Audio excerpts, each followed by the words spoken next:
as condições de negociar o tratado e, posteriormente, assinar o tratado em nome do Brasil. Então, essa delegação é feita por um instrumento também jurídico, que é chamado de Carta de Plenos Poderes. Portanto, a Carta de Plenos Poderes é o instrumento por meio do qual o presidente da República delega a sua competência para celebrar tratados, que é privativa, nos termos da Constituição de 1988.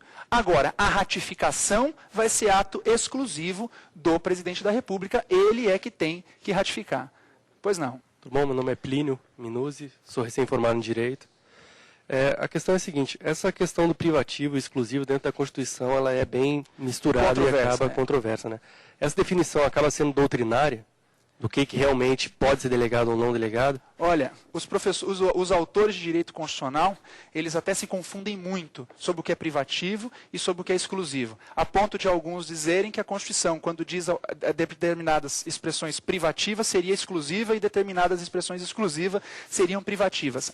Nesse caso que eu estou tratando para vocês, a doutrina, pelo menos nesse ponto, Plínio, eu posso te afirmar com absoluta certeza que a doutrina é unânime. Nesse ponto, não obstante todas as confusões terminológicas realmente que existem em relação ao termo privativo e exclusivo dentro da Constituição, nesse ponto, ao menos, a doutrina é unânime. E eu vou te dizer por quê, sob um aspecto prático. Seria impossível o presidente da República participar sozinho, ou pelo menos ter que estar sozinho, como diz a Constituição, a competência dele, no mesmo momento, na celebração de vários atos internacionais ao redor do mundo. Seria uma coisa praticamente impossível. Né? No mesmo momento, ou no mesmo dia, ou numa mesma semana, vários atos internacionais de interesse para a nação podem estar sendo celebrados. Então seria uma incoerência não permitir que o presidente da República mande um representante na China para celebrar esse tratado hoje, enquanto o outro está em Nova York, enquanto o outro está em Genebra, na Suíça.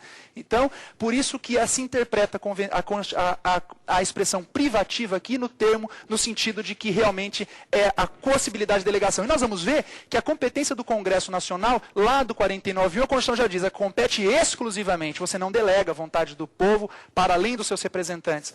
Eles já são delegados do povo, eles já representam. Para outro, não pode mais. Então aí se torna não delegável a competência do Congresso. Mas, relativamente à pergunta do Plínio, aqui, pelo menos, a doutrina é unânime. Eu citaria novamente, mais uma vez, o professor Cachapuz de Medeiros, na sua brilhante tese sobre o assunto, de que inúmeros atos internacionais, e talvez a maioria deles, são celebrados não diretamente pelo presidente da República. Aliás, é quase raro hoje em dia um presidente estar no final de uma negociação internacional e assinar um tratado internacional comum. Tratado, claro que os grandes tratados de conferências internacionais até pode ser, mas imaginem quantos atos internacionais são celebrados por dia no mundo, o presidente da República não poderia, tem outras funções além da de celebrar tratados. Portanto, ele delega para um pessoal da área técnica do Ministério das Relações Exteriores, capitaneado por um chefe de missão diplomática e assim por diante. E ademais disso, outras pessoas podem compor a missão. E nós vamos ver que até qualquer um do povo pode compor uma missão diplomática. Você é o maior especialista em biotecnologia no Brasil. E nós vamos celebrar um tratado sobre esse tema. Né? Por que não levar você aqui de Brasília para ajudar o Brasil a celebrar esse acordo internacional? Então, nesse sentido, e até nós vamos ver na nossa terceira aula, que se o seu filho nascer no estrangeiro, no exterior, ele vai ser brasileiro nato, porque você estava a serviço da República Federativa no Brasil, não obstante você não ser diplomata de carreira, você não está no serviço público efetivo. Nós vamos ver isso na nossa aula 3, sobre nacionalidade.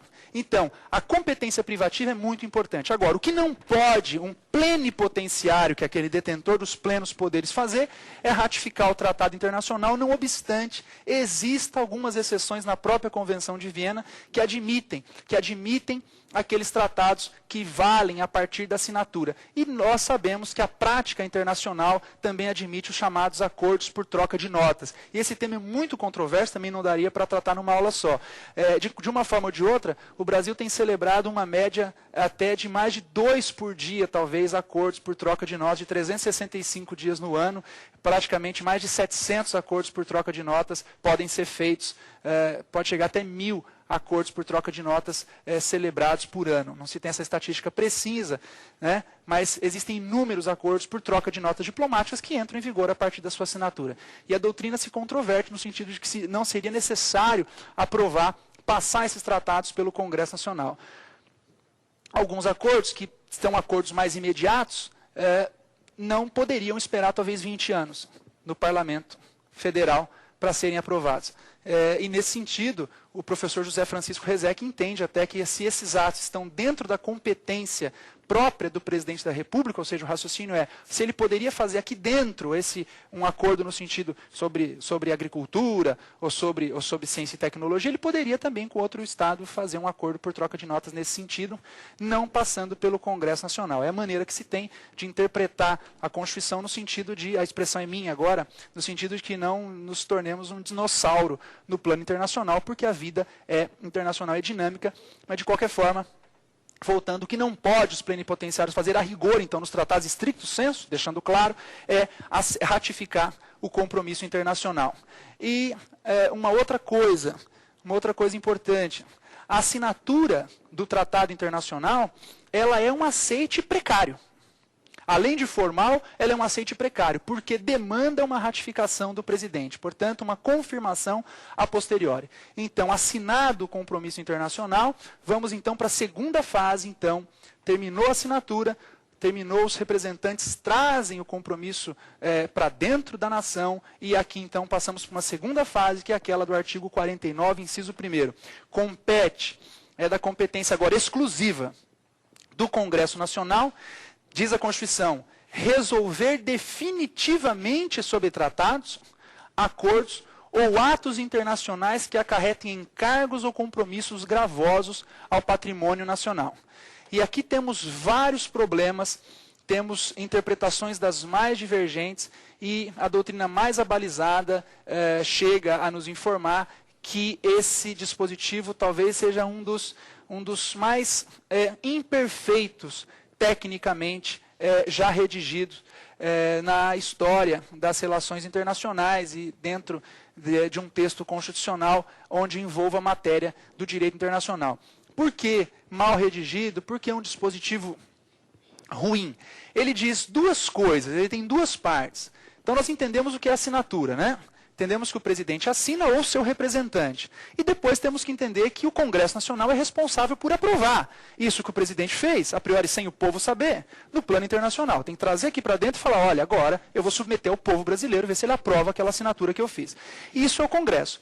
E o artigo diz, compete agora exclusivamente ao Congresso, mais ninguém, resolver definitivamente sobre tratados, sobre acordos, ou atos internacionais que acarretem encargos ou compromissos gravosos ao patrimônio nacional. Temos duas partes. Resolver definitivamente sobre tratados, acordos ou atos internacionais, resolver definitivamente, olha a expressão forte, definitivamente, sobre tratados, acordos ou atos internacionais que acarretem encargos ou compromissos gravosos ao patrimônio nacional.